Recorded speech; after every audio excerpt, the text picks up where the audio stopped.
dans le cadre de la semaine d'anniversaire du port de l'Ouest, nous avons organisé une journée porte ouverte pour permettre à la ville de Saint-Laurent et les alentours, les scolaires aussi, de découvrir le port et afin qu'on puisse aussi communiquer sur les métiers qui existent au port de l'Ouest, les offres d'emploi aussi et les formations qu'on pourrait organiser pour permettre à la population saint-laurentaise de découvrir ces nouveaux métiers, ce nouveau secteur d'activité. On leur a remis des petits goodies. Après, ils ont eu une visite guidée avec des collègues qui leur ont montré les engins de manutention du port, leur ont fait une présentation du port, le port de l'Ouest, qu'est-ce que c'est, quel type de marchandises que nous faisons, combien d'installations portuaires que nous avons, comment le port était il y a quelques années, comment le port a évolué et surtout ce que nous prévoyons sur les 10 prochaines années. Nous avons eu la chance d'avoir des intervenants comme la douane, la PAF, les SDIS, les transitaires, le RSMA, la mission locale et le pôle emploi qui nous ont accompagnés tout le long de la journée pour présenter à tous les visiteurs tous les métiers qui sont liés au domaine portuaire, à la sécurité ou à la sûreté. L'anniversaire du port ne s'arrête pas qu'à aujourd'hui. On a fait une semaine, à vrai dire, d'anniversaire du port.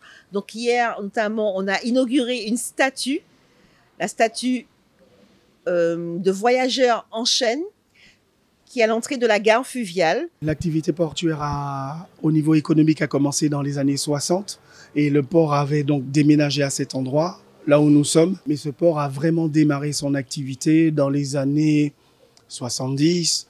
La CCOG a récupéré le port en 2000 et on a créé une société d'exploitation, la SEM du port de l'Ouest, en 2002. Donc ça fait pile 20 ans. Et le bilan économique est beaucoup plus avantageux lorsque les marchandises elles sont déchargées à Saint-Laurent-du-Maroni, puisque si elles sont déchargées par exemple à Cayenne ou encore au Suriname, ce qui arrive encore souvent, les marchandises doivent prendre la route et c'est un bilan carbone désavantageux.